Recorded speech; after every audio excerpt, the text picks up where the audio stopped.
Hello, and welcome to Levels Plus Whenever episode 151. It's been a little while. It's great to see you. We're going to talk about Clair Obscur today.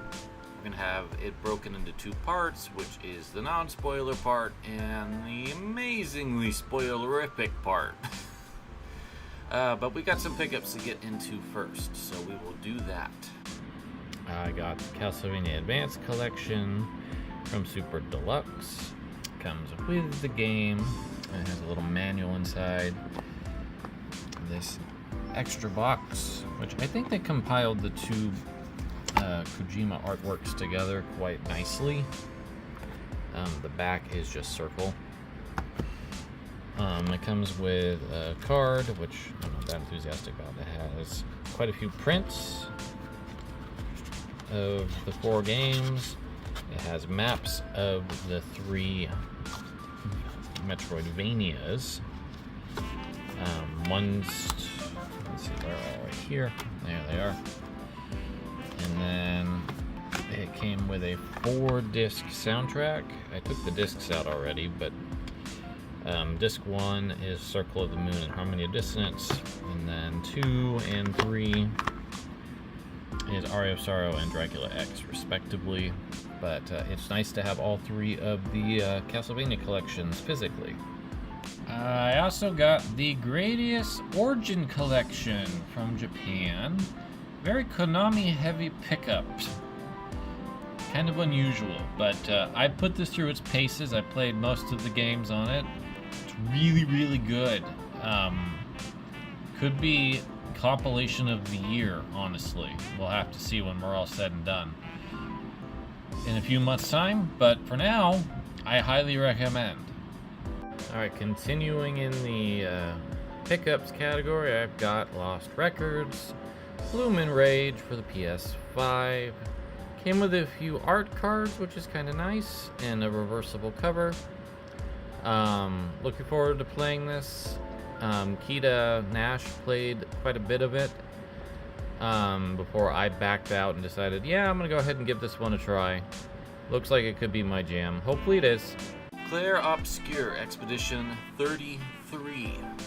Footage courtesy of Playframe. Thank you so much for putting up some video that I could just kind of have playing occasionally in the background.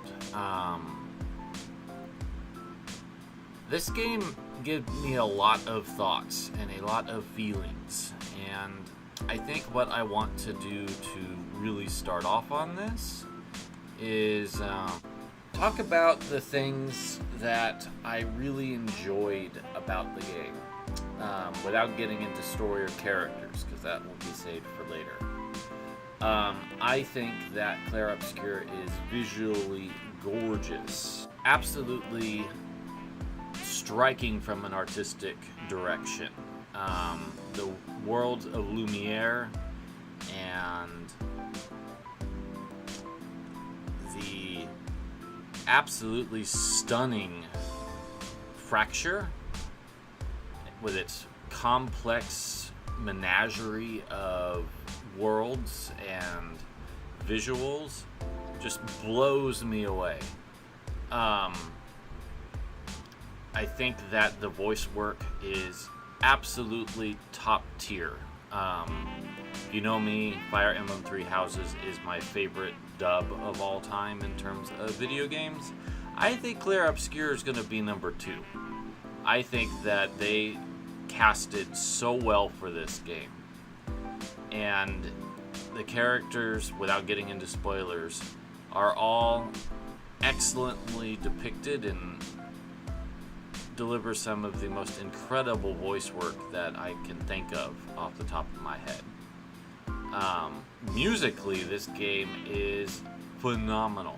I really wish I could share some of it with you, but then we would get DMCA'd, and we don't need that. But ultimately, this is a soundtrack of the ages. It's going in my top 25. It's amazing that the composer, whose name I'm temporarily forgetting because, hey, guess what time it is when I'm recording this? 4 a.m. I'll put their name in the little pop-up box here. From my understanding, the team at Sandfall discovered him on SoundCloud, reached out and said, hey, we need a composer to do music for our game we're working on. We like what you've been doing. Do you want to compose? He said yes, and the rest is history, with one of the greatest soundtracks in all of video games, without a doubt. I'm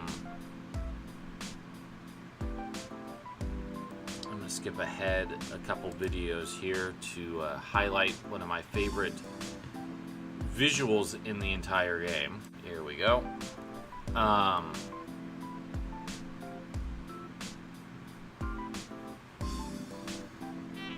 Combat in this game is super engaging and fun, taking a lot from the Super Mario RPG, Paper Mario timed hits concept, and really just running with it.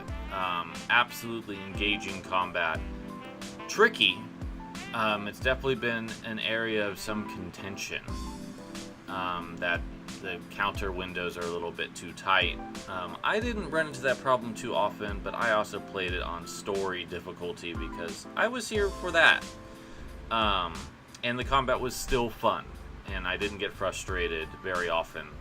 If I got absolutely wiped instantly by a fight, I was pretty much walking out of it without worrying too much about missing anything, because I knew I would be able to come back later when I was a little bit stronger. This is still my favorite area in the game. I just think that this is such a cool idea for a environment to wander around in, underwater, without necessarily needing air, in this case. I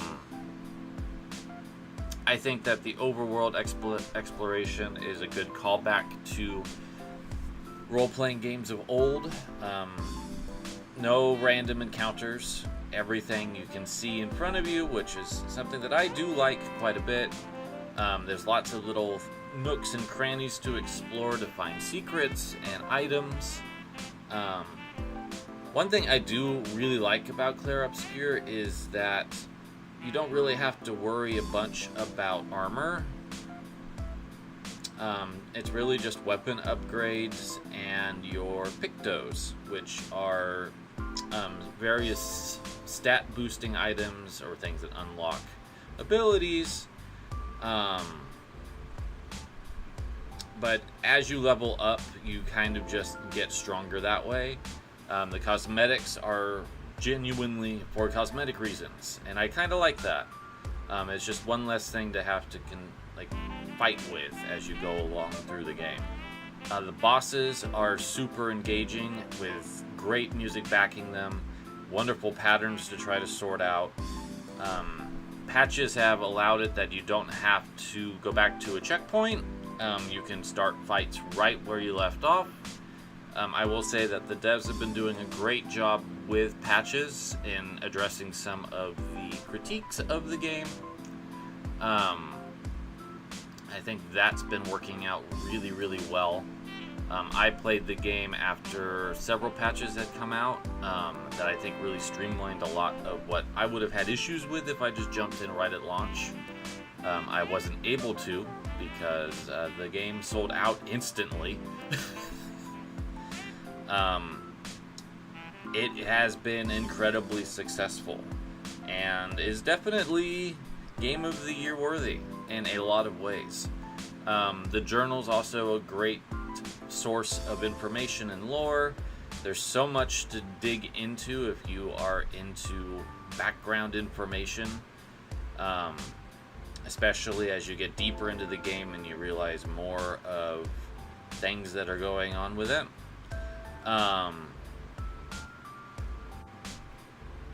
I guess I could show a little bit of combat instead of getting a little menu tour. We are right around the edge of having some. Here we go. So let's show off combat really quick. So the really cool thing about this game is that It's got action commands. It's got parries and counters and dodges. So it is turn-based, but it is also got a lot going on. My biggest critique of the entire Enterprise, outside of story and character stuff, which we'll get into momentarily, is that those action prompts can be hard to see when you are in the middle of combat surrounded by a bunch of particle effects. There's a couple where they just decided to place those action commands in like the most light heavy area or it's hard to see the meters rolling around. It's really something that just becomes intuitive as you do it a couple times, but I do wish that it was either bigger or the bar for the timer was a little bit more noticeable at points, because it can get a little frustrating. One nice thing about this game is that it basically eliminates a gazillion different meters that you need to manage. You really just have one. You have HP, and then you have your, forget what they call the action points in this game, but that manages your special moves and your shots for more specific targeting. Enemies also have a stun meter, which is underneath their health bar. We don't have stealth meters as playable characters, which is kind of nice. Each character has their own gimmick, so you can see that Lune has stains, and casting her magic will fill her stain meter, which allows things to become more powerful. So as she builds fire meter, for example, her fire spells will get stronger. One of her best moves is called Mayhem, which unleashes all of those stains. It doesn't cost that much, but it is a super effective attack, and she can equip Pictos that allow her to do certain, or weapons I should say, weapons that affect her stain collection in different ways. So like even regular attacks can build stains. Really handy in the later game, I felt anyway. Mael, who is going to not be in this video, at least at the moment, she's a fencer who has different stances, and depending on the stance she has, her moves gain different abilities. Gustav is a little bit more straightforward. He's got an overcharge arm that builds up as he does damage, dodges, or parries, and as it maxes out, you can unleash a super powerful attack.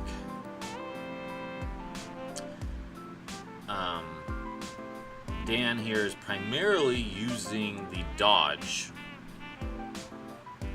but I'm not sure what difficulty he ultimately chose. But those windows can be tight, and parrying is even tighter. But as you go, you learn how to gain Lumina, basically, which is permanent versions of Pictos, which are really handy because then everyone can equip it with points, which is, I think, what he's about to get into here. So you can see your Pictos on the bottom left, Luminas are on the right, and you can swap things around.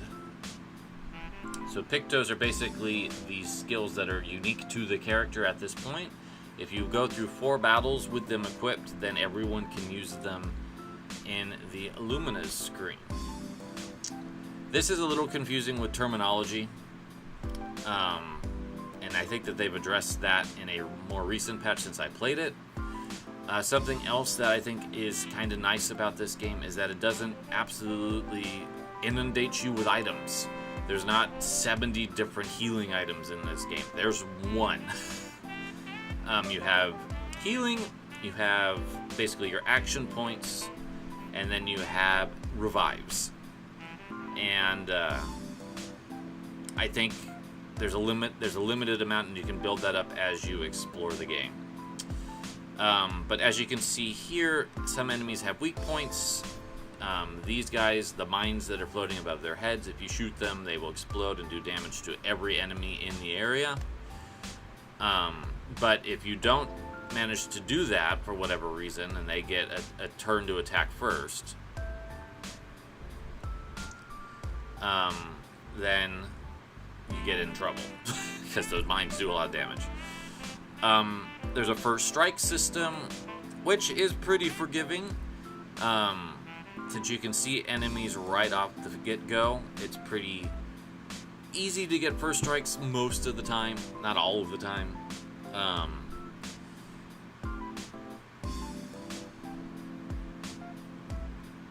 And that's an example of picking up an item in the field, which there are some items, but they're not for healing. They're for powering up your weapons, which there's different tiers, which I think is a great system to prevent people from abusing it too much.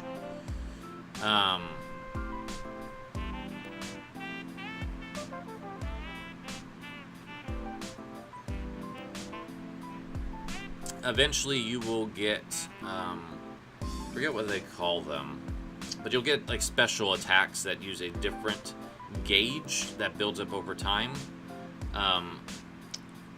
Takes a while for that to happen though, but it is a nice extra to the battle system. And you can basically use 2 attacks in a row when you use a special attack, which is kind of nice. So you can determine, do I want to use all of my gauge to do 2 special attacks, or do I want to use 1 special attack that sets up something that would be helpful for a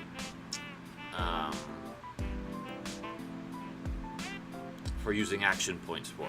Mael's got a great example of this where one of her specials enables her to go into her virtuoso stance, which is the one that deals the most damage. So then you can use that and then switch over to an action move that uses the virtuoso stance to do even more damage.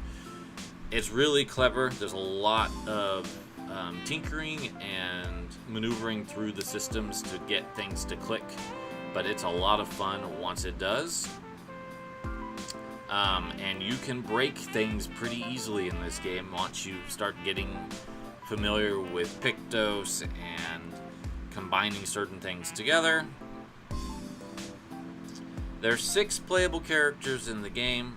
I've only talked about 3 of them, which is Gustav, Lune, and Mael. I'm not going to talk about the others until we get to the spoiler part, which we're right around the corner to do. But I think that in the grand scheme of gameplay, graphics, sound, this game is phenomenal.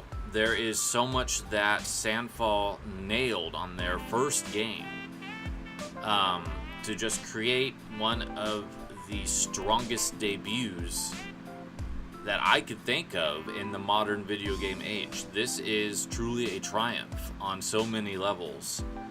I mean, just look at it. This is an absolutely stunning video game to look at. And that doesn't go away. There's so much incredible visuals that my mouth was just constantly hanging open with this game. Backed by incredible sound, backed by fantastic combat.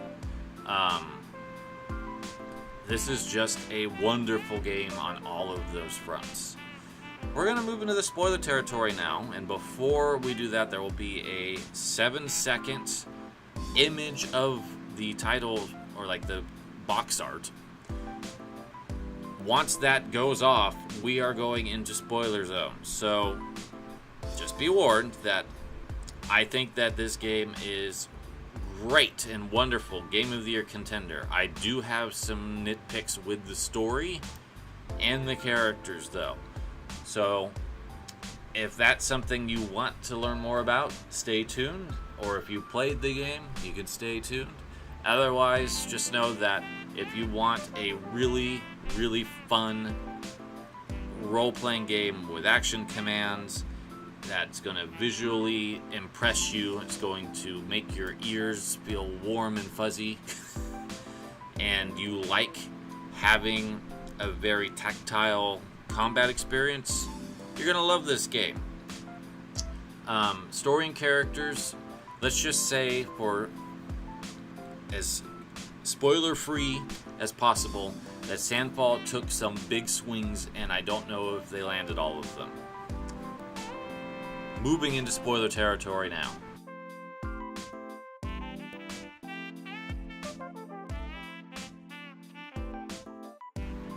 You know we're in spoiler territory because I've gone back to my face.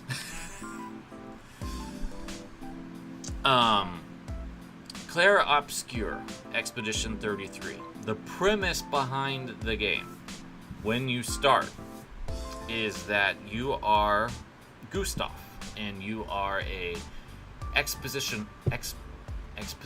Yeah, I have to remember how to pronounce that. On the 33rd expedition, following several that have come before you, the Paintress is on the opposite end of Lumiere, staring at the city. And every year, she moves and changes a number that is on a rock wall and is counting down.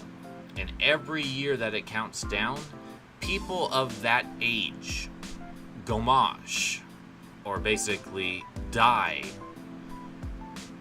and the population is down to 33-year-olds and younger at the time of the game.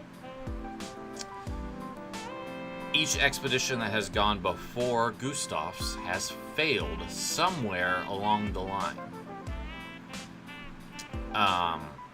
So the game starts with Gustav and his foster daughter. Like the relationship between Gustav and Mael is a little bit fuzzy, but they have a wonderful relationship. It's really strong. They have a great bond. The dynamic between them is fantastic. You meet Mael very early. She basically acts as the tutorial. And then you meet Gustav's ex, Sophie, who you discover they decided to break up because Gustav was going to go on the expedition, and Sophie was a year older than him and would gommage at the time that he would go. And there was just too many things preventing them from wanting to fall in love and have a family. So the game basically starts with Gustav and Sophie having their last day together. And as you build a relationship with these three characters and you meet others along the way, you start to go, wow, this world is so expansive and so well thought out. After Sophie gommages and the expedition sets out and lands on the Paintress's Isle, I forget what exactly the island's called off the top of my head, a mysterious man appears who then begins to slaughter the expedition. Only 4 members survive, and you start as Gustav. You connect with Lune very early, and then you find Mael, and then you find Shiel. And then a lot happens in that first act of the game, where you're basically the expedition trying to cope with the loss of so many people that you've grown up with, that you've known for your whole life, that are suddenly gone and dead. And the odds that you feel are so stacked against you that it covers some pretty serious topics. The thoughts of, is my life even worth continuing at this point? Levels of mental breakdown. And I think that the game, for the most part, handles those topics very well. And great facial emotion, incredible voice work, really makes these characters come alive. It's when we get to the end of Act 1 that we defeat the forget what the full name is. Lampshader, something like that. That the game decides to throw its first big twist at you. The first big twist is Gustav's not the main character of this game. And he dies to the mysterious man. And we learn a bit more about him. We learn that his name is Renoir. And that he is trying to resolve issues with his family that are occurring on this island. And the expeditions that show up are counterpoint to him fixing things. So he destroys them as best as he can. However, there is a wrinkle in this plot for 33, and that's Maël, who we discover has a connection to Renoir. We also discover a new character named Verso, and Verso becomes the main character when Gustav steps out, so to speak. And Verso is a fascinating but frustrating character for me. And there's a lot of reasons why, but let me just finish running through this quick plot synopsis. Act 2 focuses on him and the mission to defeat the Paintress, which was the original purpose. Verso offers to help, recruits his friend Monoko, who is a, what do they call the... I'm recording this super early, so I apologize for forgetting details. I'm trying really hard to do this. Plus, I've played this game a while ago. Gestrels, thank you. Monoko is a Gestral.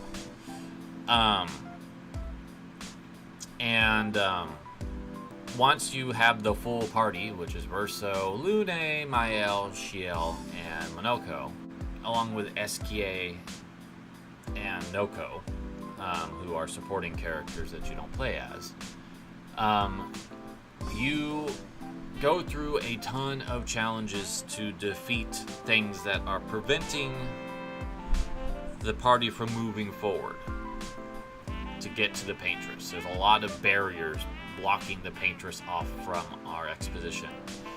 So once all of those barriers have been clear, you beat a bunch of really fantastic bosses in some amazing locations, and you start building relationships with Verso and the cast, because it unlocks the social link system, which is another one of my critiques, but we'll get to that momentarily. We get to the Paintress and we discover that it is Renoir's wife, Aline, who is Verso's mom. Because Verso is the child of Renoir and Aline. And so is Maël, who is Alicia, who appears in the game twice as Maël and as a version of Alicia based on the reality. When we beat the Paintress, we realize more about this game. That the Paintress, as Aline, has been fighting a war with her husband, Renoir, because of the loss of their son, Verso. Verso died in a fire, and Alicia was also in that fire and severely burned. And when we end Act 2, we discover that Maël is Alicia in the real world. And that's right, the world that we've been living in for 2 acts is actually just a canvas of Verso's creation before he died.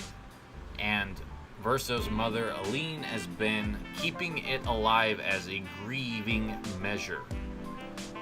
And Alicia has also been in there grieving and not wanting to lose her brother through this process. There's another sibling named Clea. She's really in the grand scheme of things, unimportant. She shows up in Act 3, briefly, to serve as the connecting point so that Alicia has a person to talk to, since Renoir and Aline are both in the canvas. And then once Maëlle returns, because Alicia enters the canvas to try to talk to her father, her real father, because the guy that we were dealing with that killed the expedition and killed Gustav is a fake one. There's fake versions of the entire family and the real ones. But we become Maëlle again. We work out stuff through the family, through the third act, which is basically super bosses for the most part. You can fight the fake Clea. You can learn more about the family. All this stuff. Did I tell you? I forgot to tell you. Act 2 ends with everyone gommage, except for Verso. That's how we discover Maëlle's true identity. Maëlle connects with the fake Alicia, and the two of them merge. Verso gets pissed about it because he wasn't consulted on this. The game boils down to fighting off Renoir, the real one, who is trying to pull his family out of this canvas so he can destroy it, so his family can grieve in the real world.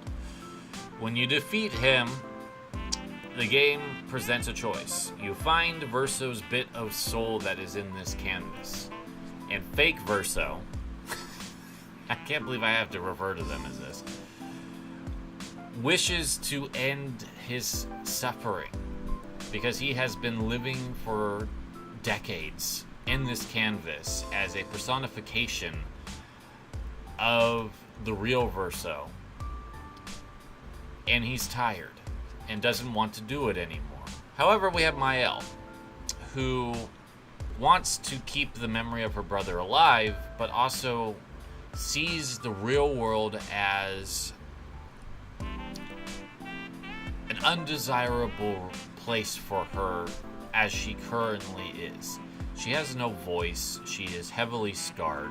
One of her eyes has been burned away. She is physically exhausted. She wants to stay in this world of imagination.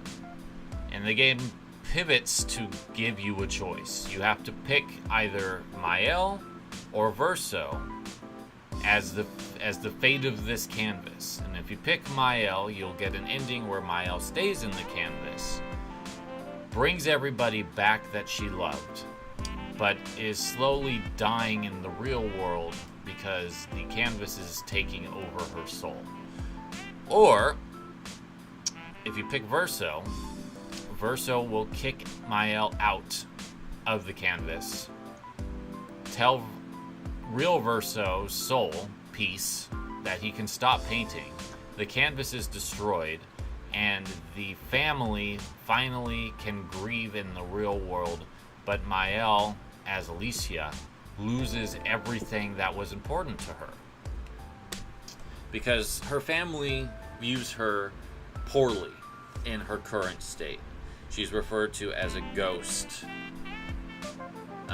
She's referred to as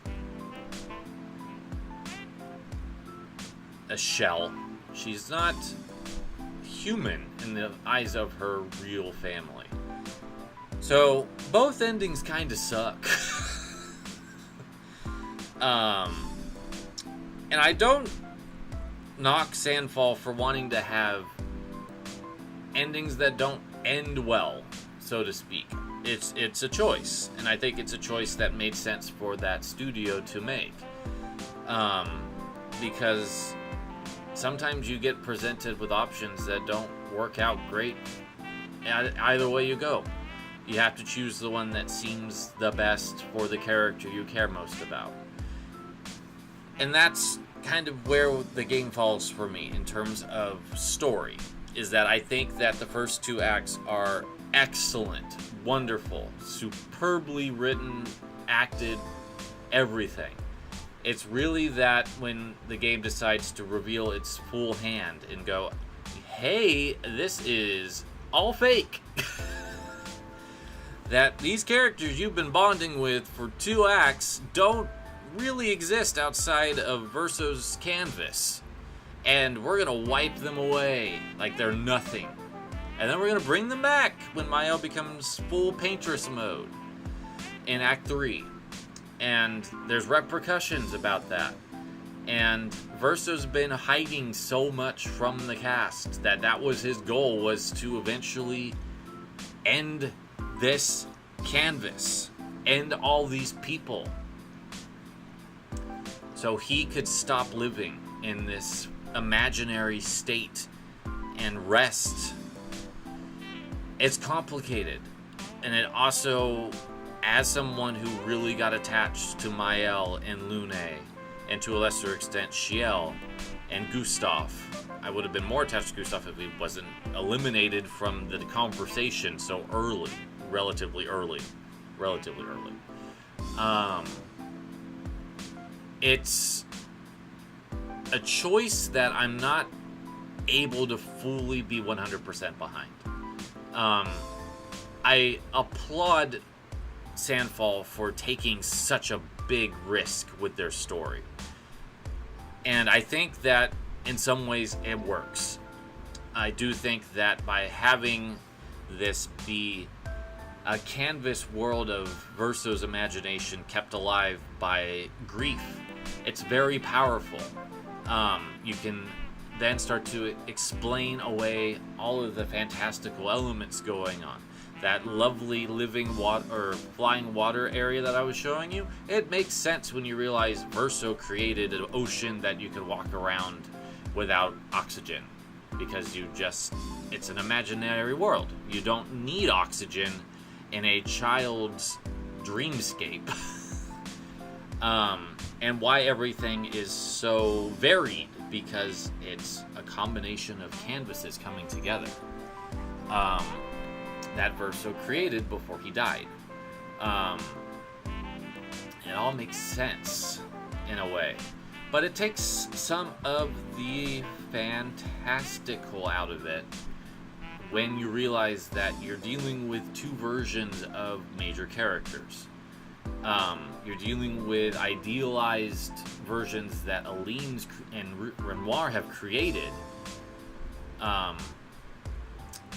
Because I assume that's the case for Verso and with Alicia and Mael, that they are, especially in Verso's case, Verso is a character that knows everything and yet knows nothing at the same time.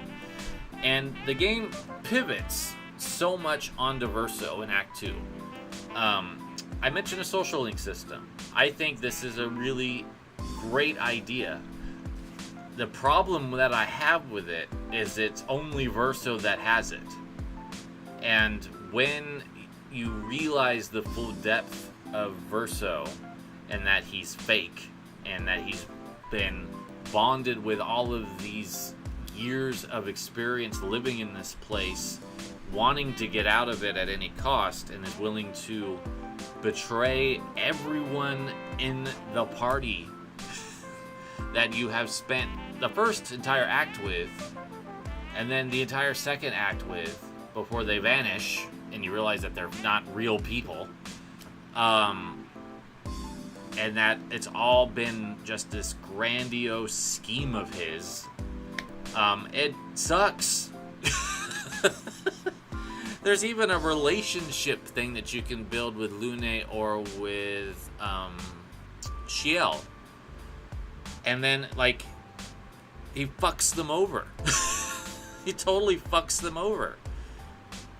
I went with Ciel because I felt like the dynamic that they had could lead that way better than with Lune. I didn't see Lune being romantically interested in Verso.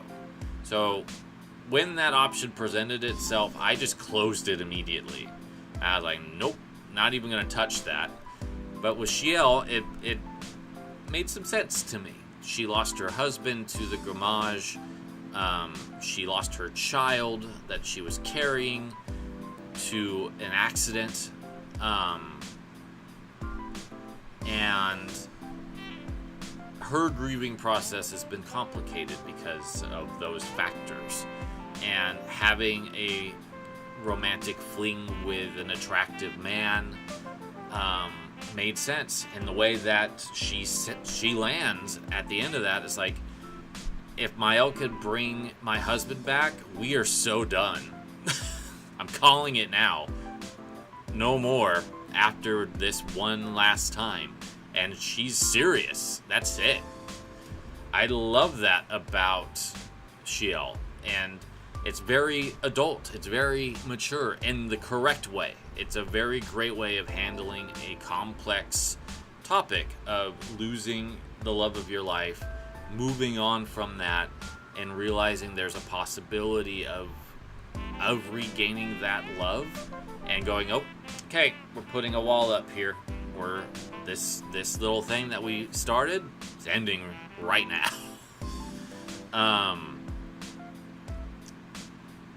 That's the thing I think that ultimately gets me about Clair Obscur, is that I loved these characters. Lune is so awesome. I think, like, from a design perspective, she looks so cool. Like the way that she just levitates everywhere. She's got probably the coolest face tattoo I've ever seen. And I don't like face tattoos, but I just think that her having runes like under her eye that go straight down into her neck, that's a really cool tattoo idea. Really like that. I also like that the characters that are old enough have tattoos. You don't see that as often as you think you would in video games. I think that was a really nice aesthetic choice, to have Lune and Shiel have a bunch of tattoos that are very prominently shown. I think that was great. I really love Mael. I think that she and her full execution is a fantastic character that I gravitated towards. I did gravitate towards Verso. Verso just read as fishy.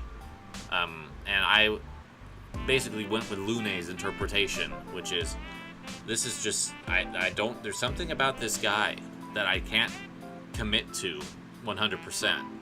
I'm not going to trust him. And I was in the same boat. I was in the same boat as Lune through the whole game. That I couldn't commit to Verso. I've seen both endings. I don't know which one's better. I think they both are awful in different ways. I still think, in some ways, that I like Mael's ending a tiny bit more, but at the same time, she completely ignores Verso's request to be unpainted and brings him back because she can't let go of her brother. So, it sucks.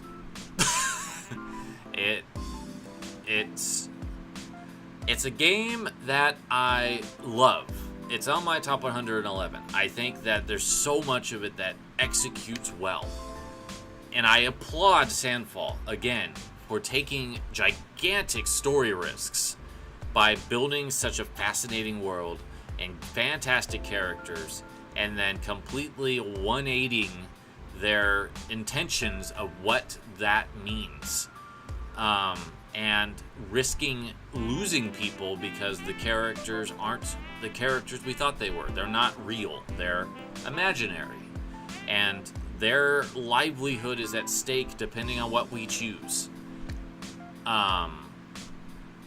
Is it worth continuing fake Verso's suffering and enslaving him to this canvas so Mael could live a fuller life than she would in the real? Is it worth losing all of the worlds and characters and imagination of your son, brother, to be able to move on in the real? Are all of these people just lost in their grief too deep to be able to see reality anymore. There's some really grandiose thoughts here, but the way that the game chooses to present them in the end is painful as a player that loves characters and story. And again, I didn't care for Verso that much. I liked Gustav a lot more than Verso. Verso was just seedy and continued to show that he wasn't truthful and honest for the most part with the cast, and had this ulterior motive of ending it all, ending everything selfishly. And that's the thing, there's a lot of selfishness in this game, and I don't think that's a problem. I think it's an interesting theme to ultimately land on. Maël is being selfish, Renoir's being selfish, Aline's being selfish, Clea's being selfish in her own way, and Verso's being selfish. And everyone else that's in this game world is at their mercy. And that's kind of the thing. It's like, I appreciate this approach, but it's not one that I'm fully committed to. I liked Lune and Ciel and Maël and Gustav and Monoko and Esquier a lot more than I liked Verso and Alicia and Clea and Renoir and Aline. And I think that's just basically where my feelings land on the story and the characters, is that the characters that I actually really liked and the world that I really loved are not the one that the game wanted to put up on the pedestal. They're there to act as the illusion, the imagination piece of a young boy's soul that is trapped in a war between family members that can't let him go. And when you think about the game that way, when you get a little bit more abstracted about what the intentions are, it makes a lot of sense and it's strong. But for me, as someone who really wanted to spend more time in that universe, once I found out that it was not really real and that the end goal was going to be putting Maël into a continued illusion so she could live a life that she was happy with, or ending it all so Verso could rest, that's not, either of those destinations were not what I was wanting out of this story, I guess. And that's okay. I still think that Clair Obscur is a phenomenal game and is in the running for Game of the Year for me, despite my beefs with story stuff. I think that it is a truly phenomenal game from start to finish, and Sandfall and all of their collaborators, because it wasn't just that 30-person team, there was a lot of support staff across the world who helped build this game, deserve all the praise in the world for making such a fantastic game. Visually, orally, tactily, and even narratively. It's strong on all those fronts. Personally, I would have loved to have had the way that Act 2 looked like it was going to end, where the Paintress's gommage is over and the characters have resolved that issue and they can start building up Lumiere back to some of its former glory, and characters can age past the year 33 and begin having full lives, and we could build that world of Clair Obscur from there and have more to say about it and potentially find out more about what the fascinating lore is. That would have been more engaging to me than realizing that the world that we've been in is fake. It's a canvas. It's being kept alive by a family that can't resolve their own individual grieving patterns in a consensus to allow their son to rest peacefully, and are fighting over his memories and his imagination. And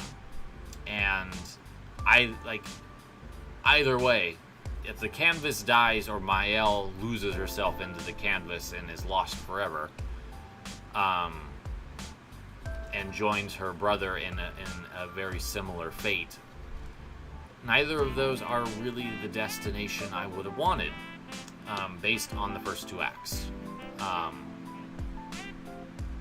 that's the destination where Sandfall felt was the most compelling, and I applaud them for committing so hard to creating not only a fantastical, whimsical, delightful, imaginary world, but building a complex, real world that has its own little intrigues, like artists, or the painters versus the writers, which is what Clea's whole deal's about, which does kind of set up something in the future, potentially, if Sandfall wants to continue that story. But I don't know if it's as interesting as Verso's little world that he had painted. You know? We'll have to see what Sandfall does next, but I do think that Clair Obscur Expedition 33 is delightful.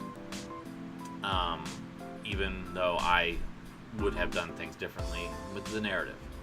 I think it's Game of the Year worthy, for sure. But there's another game that came out that we're going to talk about next time that is also Game of the Year worthy, and that's Donkey Kong Bonanza. So I hope you will join me for my thoughts on that game as well. So with that, we'll go ahead and call this episode, and I appreciate you tuning in and listening to me ramble about a game that I've thought a ton about and continue to think about. It's definitely left an imprint on me, for sure, one way or another. And that's great. I love that. And I do love the game a lot. I do think that it's a phenomenal game, even if the way that the story ultimately settles is not my thing. That's okay. Alright, see you for episode 152 in Donkey Kong Bonanza in the near future. I always get my hands mixed up. It's reversed. Take care, friends.